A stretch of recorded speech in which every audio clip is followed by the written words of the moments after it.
الرجیم بسم اللہ الرحمن الرحیم الحمد للہ رب العالمین وصلی اللہ علی محمد وآلہ الطاہرین اللہم صلی علی محمد وآلہ محمد.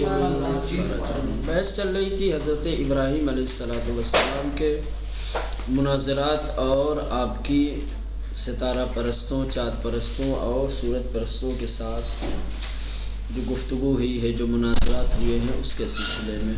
ٹھیک، آج کا درس بھی حضرت ابراہیم علیہ السلام کے بارے میں ہے. کچھ ایسے افراد کہ جو حضرت ابراہیم علیہ السلام کی زندگی میں اور ان کی زندگی میں پیش آنے والے واقعات میں اہم رول اور اہم نقش رکھتے تھے. ٹھیک، ان کے جریان، ان کی داستان اور ان کے واقعات کے سلسلے میں مقدمے میں کوئی خاص چیز نہیں بیان کی، بس اشارہ کیا ہے کہ آنے والے درس میں کس طریقے کی بحثیں آنے والی ہیں، عنوان کیا ہوگا. بیشتر بیان کر دیں کہ حادثے ساز ترین افرادی کی برخورد ابراہیم علیہ السلام آنان بطور خاص در قرآن بیان شدہ عبارت انداز آزر، ستارے پرستان، بت پرستان و فرمان روائے بابل. کہہ رہے کہ ہم پہلے بھی بیان کر چکے ہیں کہ حضرت ابراہیم علیہ السلام کا جن لوگوں سے سامنا ہوا ہے، جن افراد اور جن لوگوں سے آپ نے گفتگو کی ہے اور جو آپ کی زندگی میں پیش آنے والے حادثات اور واقعات میں اہم نقش اور رول رکھتے تھے، خاص طور سے قرآن نے جن شخصیات کو بیان کیا ہے، جن لوگوں کو بیان کیا ہے کہ حضرت ابراہیم علیہ السلام نے ان سے گفتگو کی، ان سے بات چیت کی، ان سے ان کا سامنا ہوا. وہ کون تھے؟ آزر، ستاروں کو پوجنے والے، بتوں کی پرستش کرنے والے، اور بابل کے حکمران اور بادشاہ. اس سے پہلے کے سبق میں حضرت ابراہیم علیہ السلام نے بت پرستوں سے کس طریقے سے گفتگو کی ہے، مناظرے ابتدائی جو انجام دیا ہے اس سے واقف ہو چکے ہیں، اس کو پڑھ چکے ہیں کہ در در سے گزشتہ بے مبارزات ابراہیم خلیل با بت پرستان اشارے داشتیں. کہہ رہے اس سے پہلے کے سبق میں حضرت ابراہیم خلیل خدا نے بت پرستوں سے کس طریقے سے مقابلہ کیا ہے اس کی طرف اشارہ ہو چکا ہے. ہم نے اشارہ کیا وہ مناظرات ابتدائی کے بین او و آنان صورت گرفت اور بت پرستوں اور حضرت ابراہیم کے درمیان جو ابتدائی مناظرہ پیش آیا تھا، از نظر گزراندیم، اس کا بھی ہم نے مرور کیا، اسے بھی ہم نے دیکھا. در در سے حاضر، در ادامہ ان بحث، اب موجودہ درس میں آنے والی بحثوں میں بے بیان مبارز مستقیم ابراہیم خلیل با بت پرستان پرداختے. حضرت ابراہیم علیہ السلام نے مستقیماً بت پرستوں کے ساتھ جو مبارزہ کیا ہے، جو مقابلہ کیا ہے، ان کا سامنا جو کیا ہے اس کو بیان کریں گے. اس کے بعد آخری شخصیت سرنوشت ساز در داستان زندگانی ابراہیم، حضرت ابراہیم علیہ السلام کی حیات اور زندگی میں وہ آخری شخصیت کی جو سب سے زیادہ اہم رول رکھتی تھی، کہ جس کو فرمانروائے بابل کہا جاتا ہے، مورد بحث قرار می دہیم، اس کے بارے میں گفتگو کی جائے گی. ٹھیک، اشارہ کر رہے آنے والے درس کی طرف کہ حضرت ابراہیم علیہ السلام نے بت پرستوں کے ساتھ مستقیماً بلا واسطہ کیسے گفتگو کی ہے، کیسے مناظرہ کیا ہے، پہلے اس کی طرف اشارہ کیا جائے گا، اس کے بارے میں بحث کریں گے. اور پھر حضرت ابراہیم علیہ السلام کی حیات اور زندگی میں سب سے اہم نقش اور رول رکھنے والا جو انسان ہے، بابل کا حکمران اور بادشاہ، اس کے بارے میں گفتگو ہوگی. و در ادامہ ان درس یکی دیگر از جریانہائے مہم زندگانی ان پیامبر بزرگ الہی. اور پھر آگے اسی درس میں حضرت ابراہیم علیہ السلام کی زندگی میں ایک اہم پیش آنے والا واقعہ کہ جو سرنوشت ساز ہے اس کو بیان کریں گے 3 حادثوں کے ذریعے سے. حضرت ابراہیم علیہ السلام کی حیات اور زندگی میں جو اہم واقعات پیش آئے ہیں ان میں سے 3 واقعے 3 حادثے کو بیان کیا جائے گا، اور اس کے بعد طلاب محترم سے امید کی جائے گی کہ وہ اس درس کو پڑھنے کے بعد، مطالعہ کرنے کے بعد نیچے کچھ سوالات دیے جا رہے ہیں، ان سوالات کا جوابات دینے پر انشاءاللہ قادر ہو جائیں گے، ان کے جوابات دیں گے۔ پہلا سوال، چگونگی مبارزات مستقیم ابراہیم با بت پرستان، بت پرستوں کے ساتھ حضرت ابراہیم نے کس طرح سے مستقیماً مقابلہ کیا ہے، ان سے مبارزہ کیا ہے، اس کو بیان کرنا۔ حضرت ابراہیم علیہ السلام نے بت پرستوں کے ساتھ مستقیماً کس طرح گفتگو کی ہے، کس طرح مقابلہ کیا ہے ان کا۔ نمبر 2، فرما روائی بابل و مناظرات ابراہیم علیہ السلام بابے، بابل کے فرما روا، بابل کے حاکم بادشاہ اور اس کے ساتھ حضرت ابراہیم علیہ السلام کا مناظرہ کس طرح سے تھا۔ دلیل مہاجرت حضرت ابراہیم به سرزمین فلسطین و وقاع آل، حضرت ابراہیم علیہ السلام نے بابل سے سرزمین فلسطین کی طرف ہجرت کیوں کی، یہ واقعہ کیوں پیش آیا، اس کی تفصیل کیا ہے۔ نمبر 4، داستان تولد اسماعیل و اسحاق، حضرت اسماعیل اور حضرت اسحاق علیہ السلام کی ولادت کی داستان، کب کس حالات میں کب پیدا ہوئے، ٹھیک۔ ویجگی ہائے خانہ کعبے، اور 5واں سوال، خانہ خدا کی، خانہ کعبہ کی خصوصیات اور اس کے امتیازات کیا ہیں، ٹھیک۔ ابھی اس فہرست سے اور سوالات سے سمجھ میں بات آ گئی ہوگی کہ آگے کیا کچھ آنے والا ہے، کس طریقے سے، پر تفصیل رہ گئی ہے، خلاصہ کر دیا ہے، فہرست میں ہی خلاصہ بیان کر دیا ہے، یہ تفصیل کے ساتھ یہاں سے درس شروع ہوگا۔ شخصیت ہائے حادثے ساز، قسمت دوم، ٹھیک۔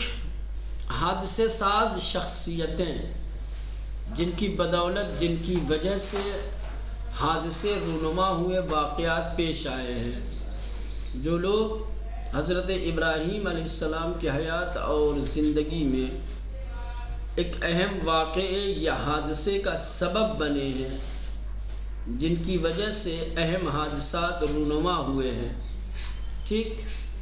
وہ کون سے لوگ تھے، وہ کون افراد تھے، ٹھیک۔ اسی کا دوسرا پارٹ اور دوسرا حصہ ہے بت پرستان، ادامے بت پرستوں کا اس سے پہلے بھی گزر چکا ہے۔ کل کی بحث میں آپ نے دیکھا تھا، انہی سے گفتگو تھی کہ کس طریقے سے حضرت ابراہیم علیہ السلام نے ان لوگوں کے ضمیر کو جھجوڑا، ان کے ذہنوں کو جھجوڑا کہ یہ تم لوگ کس کی عبادت کر رہے ہو، جسے پکارتے ہو تو تمہاری آواز بھی نہیں سنتے ہیں، نہ تمہیں کوئی نفع پہنچاتے ہیں نہ کوئی نقصان پہنچاتے۔ وہ ایک مختصر اشارہ تھا، اب ادھر تفصیل، ٹھیک۔ مبارزہ مستقیم با بتہا، بتوں کے ساتھ مستقیم ڈائریکٹلی جو ہے مقابلہ، بت پرستوں کے ساتھ تو کیا ہی ہے، بت پرستوں سے پنگا لیا ہے، بت پرستوں کے ساتھ مدبھیڑ ہوئی ہے، ان سے مناظرہ ہوا ہے، بحث و جدال، لیکن خود بتوں کے ساتھ وقتی مناظرے منطقی در ہدایت بت پرستان بے نتیجے ماند، ابراہیم علیہ السلام مستقیماً بتہارا ہدف قرار داد۔ بت پرستوں سے جب گفتگو ہو گئی، بت پرستوں کے سامنے جب حضرت ابراہیم علیہ السلام نے اپنی منطقی باتیں رکھی، دلیلیں پیش کی، بت پرستوں کے بتوں کے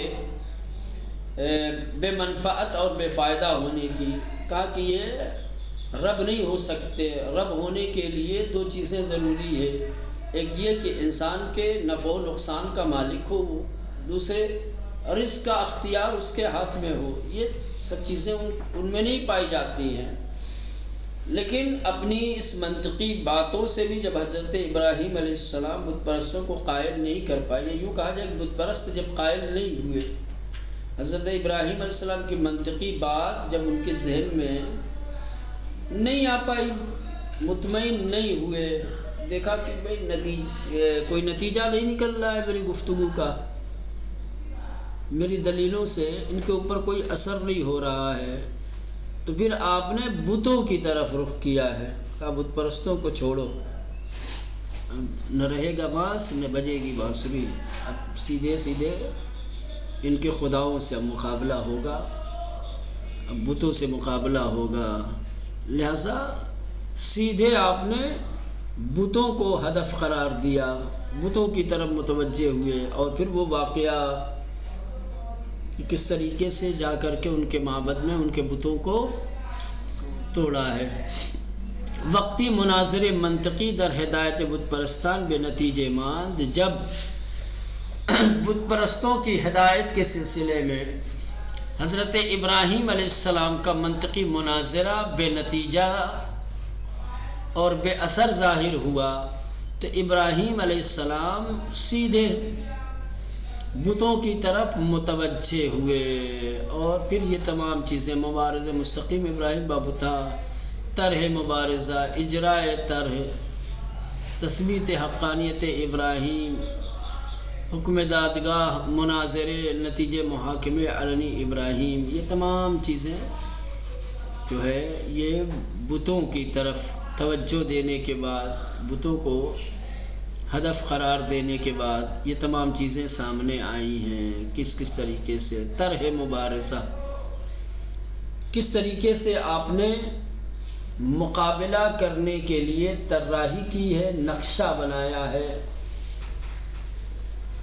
حکمت عملی اپنائی ہے، تدبیر کی ہے، ٹھیک ہے، یعنی نقشہ بنانا، تدبیر کرنا، منصوبہ بنانا، طرح مبارزہ یعنی مقابلہ کرنے کا منصوبہ، نقشہ، ٹھیک، کس طرح یہ نقشہ تھا۔ وَتَاللَّهِ لَأَكِيدَنَّ أَصْنَامَكُمْ بَعْدَ أَن تُوَلُّوا مُدْبِرِينَ، خدا کی قسم میں تمہارے ان بتوں کو نیست و نابود کر دوں گا۔ تم یہاں سے نکلو، پھر دیکھو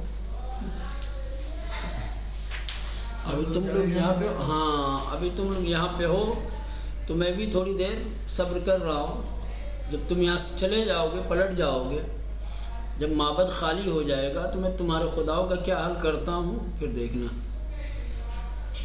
تو یہ نقشہ کیا کہ اب ان کے بتوں کو توڑوں گا پہلے۔ تاللہ اللہ کی قسم، لَأَكِيدَنَّ أَصْنَامَكُمْ، میں تمہارے بتوں کو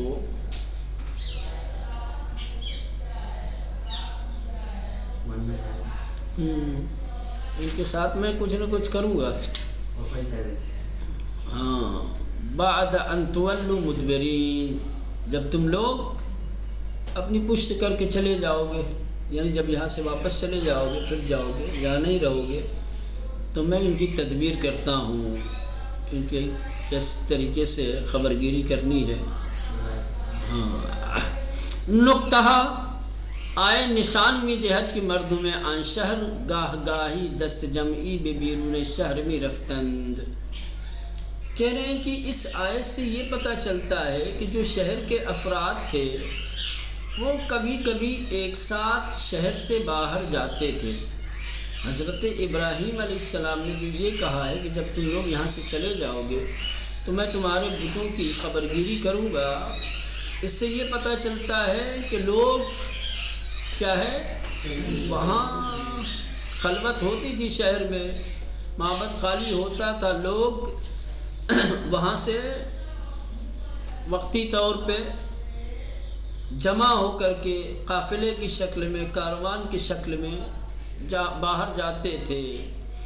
آئے نشان می دہد، آیت سے یہ پتہ چلتا ہے کہ مردم آن شہر، کہ اس شہر کے لوگ، افراد، گاہ گاہی، کبھی کبھی، دست جمعی یعنی ایک ساتھ، بے بیرون شہر می رفتن، شہر کے باہر جاتے تھے۔ تبھی کہا کہ جب تم لوگ چلے جاؤ گے، ہے نا۔ رعایت احتیاط مستلزم آن است که ابراهیم تصمیم خود را تنها در دل داشته یا فقط به برخی از معتمدان اطلاع داده باشد۔ بڑی احتیاط سے کام لیا ہے، سمجھ رہے ہیں؟ جو الفاظ انتخاب کیے ہیں حضرت ابراہیم علیہ السلام نے،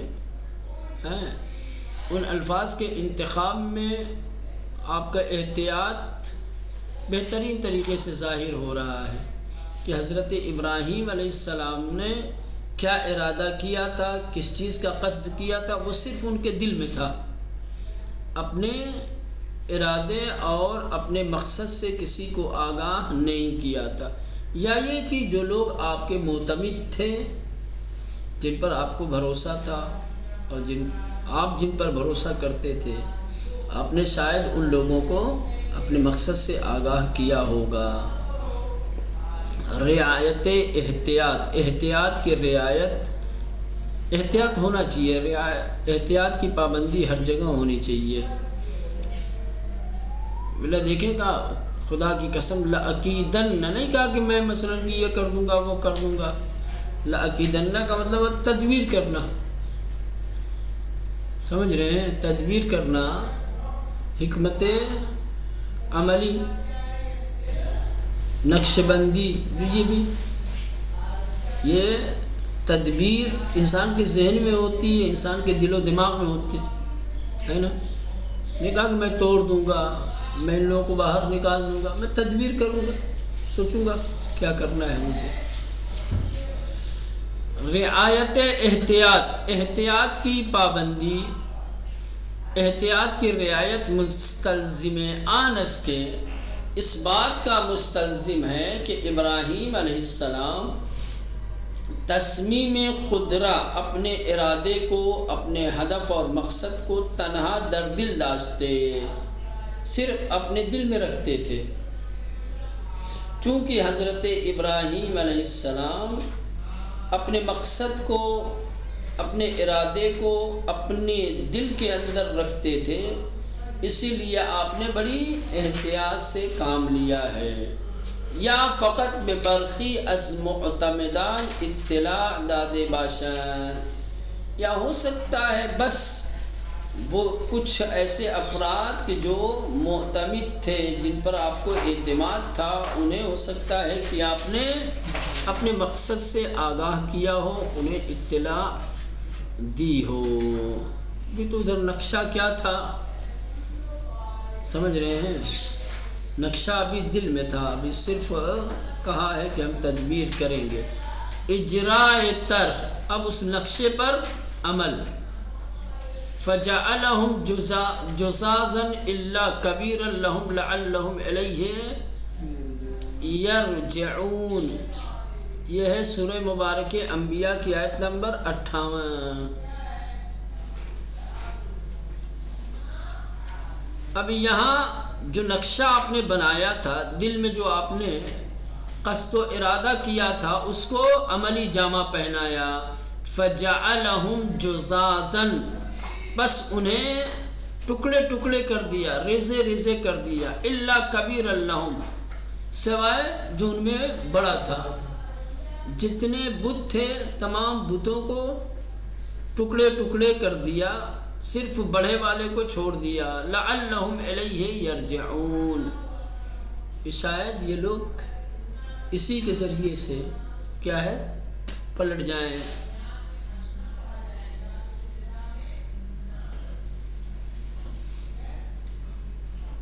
آئیں گے میرے پاس پوچھنے کے لیے، چونکہ ان کو پتہ ہے کہ پوری بستی میں بتوں کا دشمن میرے علاوہ کوئی اور ہے نہیں۔ جب دیکھیں گے کہ سارے بت ٹوٹے ہوئے تو آئیں گے میرے پاس پوچھنے کے لیے۔ ایک کو چھوڑ دیا ہے، یہ بھی میرے نقشے کا ایک حصہ ہے، یہ بھی میری تدبیر کا ایک حصہ ہے۔ میں اسی بچے ہوئے کے ذریعے سے ان سے مناظرہ کروں گا، ان سے بحث کروں گا اور ان کے ضمیر کو جھنجھوڑوں گا، ان کے ذہنوں کو بیدار کروں گا۔ یہ جو غفلت میں پڑے ہوئے ہیں، ضلالت میں پڑے ہوئے ہیں، اسی بتوں کے ذریعے سے، اسی بڑے والے بت کے ذریعے سے ہم انہیں ہدایت دینے کی کوشش کریں گے، گمراہی سے نکالنے کی کوشش کریں گے. امید آنس کی مردم ان عمل را کاری ایک انسان مید آنند. حضرت ابراہیم علیہ السلام کو پتا تھا، وہ جانتے تھے کہ لوگ اس عمل کو جو بتوں کو توڑا ہے آپ نے، اسے ایک انسان کا کام سمجھیں گے کہ یہ کسی اور کا کام توڑی ہے. پہلے نہ سنتے ہیں، نہ نفع پہنچاتے ہیں، نہ نقصان پہنچاتے ہیں، کچھ کرتے ہی نہیں، تو اب یہ تھوڑی توڑیں گے، بت تھوڑی ایک دوسرے کو توڑیں گے. کسی انسان نے ہی جانتے تھے کہ لوگ یہی سمجھیں گے کہ اس کو کسی انسان نے توڑا ہے. وبالآخر اور نتیجہ کیا ہوگا؟ بے سراغ او خواہند آمد. حضرت ابراہیم کو ڈھونڈتے ہوئے، تلاش کرتے ہوئے ان کے پاس لوگ آئیں گے، انہی کو پکڑیں گے اور انہی سے پوچھیں گے. ٹھیک، اس کے بعد پھر بیٹھک ہوگی، سوال و جواب ہوگا، ہے نا، پوچھا جائے گا کہ بھائی کیوں توڑا، سزا کیا ہے، یہ تمام باتیں محاکمہ لگے گی. پھر جو ہے عدالت سجے گی، ہے نا، لوگوں کو اکٹھا کیا جائے گا، بات چیت ہوگی. ٹھیک، دیکھیں اس کے بعد نتیجے محاکمہ علنی ابراہیم. نتیجہ کیا؟ کھلم کھلا واضح طور پر علل اعلان حضرت ابراہیم علیہ السلام کا محاکمہ، یعنی ان کو لوگوں کے سامنے پیش کرنا. ٹھیک، قالو فأتوا بہ علی اعین الناس. یہ پورا واقعہ ہے، آئے جب لوگوں نے دیکھا کہ بھئی یہ تو سارے بت بکھرے ہوئے ہیں، ٹوٹے ہوئے ہیں، ایک بڑا والا رہ گیا ہے. لوگ سمجھ گئے کہ یہ کسی اور کا کام نہیں ہے. قالو، تو سب ایک دوسرے سے کہنے لگے فأتوا بہ، کہ یہ ابراہیم کے علاوہ کسی اور کا کام نہیں، انہیں لے آؤ علی اعین الناس، لوگوں کے سامنے، ان کو پکڑ کر کے لوگوں کے سامنے حاضر کیا جائے. لعلہم یشہدون، شاید وہ گواہی دے، یہاں آ کر کے قبول کریں کہ ہاں میں نے کیا ہے. بزرگان قوم از ان محاکمے ہدفائی داشتن. اب یہ قوم کے بزرگوں نے حضرت ابراہیم کو لوگوں کے نگاہوں کے سامنے حاضر کر کے، پیش کر کے، اور گواہی لینا اور یہ اقرار ان سے لینا کہ بتوں کے ساتھ یہ عمل میں نے انجام دیا ہے، اس کا کچھ مقصد، کچھ ہدف، اہداف کے پیش نظر بزرگوں نے حضرت ابراہیم کو لوگوں کے سامنے پیش کرنے کا حکم دیا. وہ اہداف کیا تھے؟ نمبر 1، سرپوش نہادن بر حقائق آشکار. کہہ رہے آشکار حقیقتوں کے اوپر پردہ ڈالنا. کیا ہے؟ سرپوش نہادن بر حقائق آشکار، پردہ ڈالنا آشکار اور واضح حقیقتوں کے اوپر. یہ چاہتے تھے کہ اس عمل سے کسی طریقے سے کیا ہے، اس کو چھپایا جا سکے، حقیقتوں پر پردہ ڈالا جا سکے. لوگوں کے سامنے لائیں گے، حضرت ابراہیم سے جو گفتگو اور بات ہوگی تو ان کو مجرم بنا کر کے سزا دے دیں گے. لوگوں کے ذہنوں میں یہ بات نہیں آنے دیں گے کہ بھائی یہ تو صحیح ہے کہ یہ تو ہماری جب خود کی حفاظت نہیں کر پائے.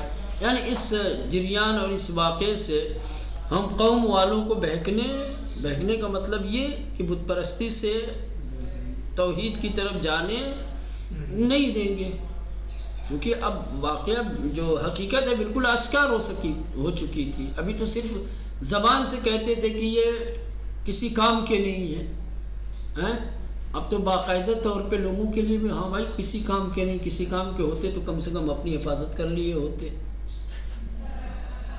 سمجھ رہے ہیں؟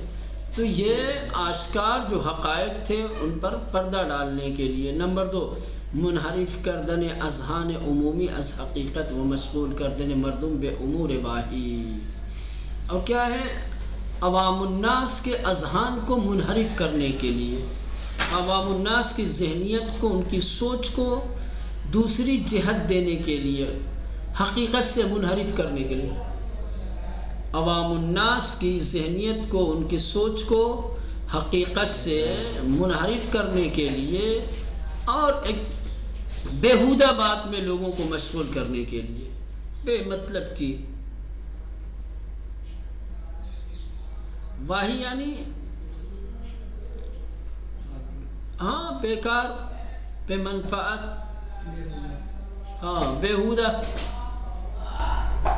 جیسا کہ آج کل ہمارے ملک کے نیتا کرتے ہیں. ہمارے ملک کے نیتا آج کل پورے سال تو لوگوں سے کوئی واسطہ رکھتے نہیں، لوگوں کے بیچ آ کر کے کسی طریقے کی ان کے فائدے کی بات کرتے نہیں ہیں. سمجھ رہے ہیں؟ جب الیکشن شروع قریب آتا ہے تو اس کے بعد سے لو نہ لو آدمی گھبرا جاتا ہے کہ بھیا کبھی ایسا ہو کہ کسی پارٹی کی ریلی نہ ہو، کسی پارٹی کا نیتا نہ آئے. جب دیکھو تب ایک نیتا پہنچا رہتا ہے. اور جتنے نیتا آتے ہیں یہ آنے کے بعد سب جو ہے لوگوں کو بیوقوف بنانے کا کام کرتے ہیں. سب بیہودہ باتیں کرتے ہیں، ادھر ادھر کی، کام کی ایک بھی بات نہیں کریں گے. 4 سال 5 سال حکومت کرنے کے بعد ان کے پاس کوئی ایسی گفتگو، کوئی ایسی بات نہیں رہتی، کوئی ایسا عمل نہیں کیے ہوتے ہیں کہ جس کو لوگوں کے بیچ رکھ سکیں اور کہہ سکیں کہ ہم نے آپ کے فائدے کے لیے یہ کیا، یہ ہاسپٹل بنوایا، یہ اسکول بنایا، یہ نوکری کا انتظام کیا، یہ درآمد کا ذریعہ بنایا، ہم نے یہ سہولتی کام کیا. کچھ نہیں، آتے ہیں بس بھائی پرانے اتہاس، پرانی داستانیں، پرانے واقعات جو گزر چکے ہیں ان کو دوہرا کے لوگوں کو کریدا جاتا ہے، پھر سے نفرتیں بڑھائی جاتی ہیں، اور خاص طور سے ہندوؤں کو خطرے میں دکھا کر کے انہیں اپنی طرف جذب کرنے کی کوشش کی جاتی ہے، اور لوگ بھی بیوقوف. سمجھ رہے ہیں؟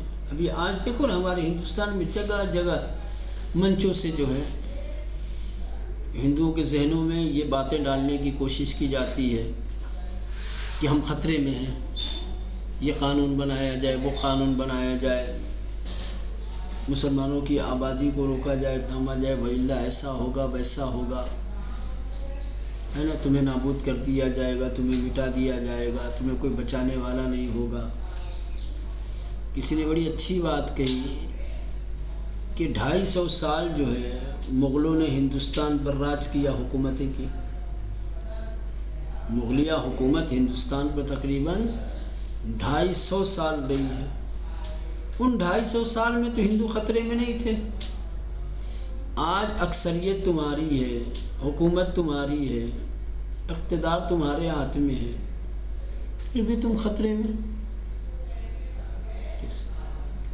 لوگوں خطرے میں ہے نہیں، لوگوں کو خطرے میں دکھایا جاتا ہے. سمجھ رہے ہیں؟ باور کرانے کی کوشش کی جاتی ہے، زبردستی بار بار ایک ہی چیز کو مختلف انداز سے پیش کیا جاتا ہے کہ کسی طریقے سے سامنے والا مطمئن ہو جائے، اس کے دل میں یہ ڈر اور خوف بیٹھ. ظاہر سی بات ہے جب انسان کے دل میں کسی چیز سے ڈر اور خوف پیدا ہو جاتا ہے تو جس سے ڈر اور خوف رہتا ہے اس سے بھاگتا ہے، اور جس سے مدد کی امید ہوتی ہے اس کے قریب جاتا ہے. یہ آج ہمارے پولیٹکس سے یہ سب ہو رہا ہے. بار صورت تو یہ لوگوں نے حضرت ابراہیم علیہ السلام کو لوگوں کے سامنے پیش کرنے کا جو حکم دیا ہے اس کے پیچھے ان کا مقصد یہ تھا کہ لوگوں کے اذہان کو حقیقت سے منحرف کر دیا جائے اور بیکار کی چیزوں میں جو ہے ان کو الجھا کر رکھ دیا جائے. چل ابھی یہاں سے مناظرہ شروع ہوگا. حضرت ابراہیم علیہ السلام لائے جاتے ہیں لوگوں کی نگاہوں کے سامنے اور پھر مناظرہ شروع ہوتا ہے. کل انشاءاللہ دیکھیں گے.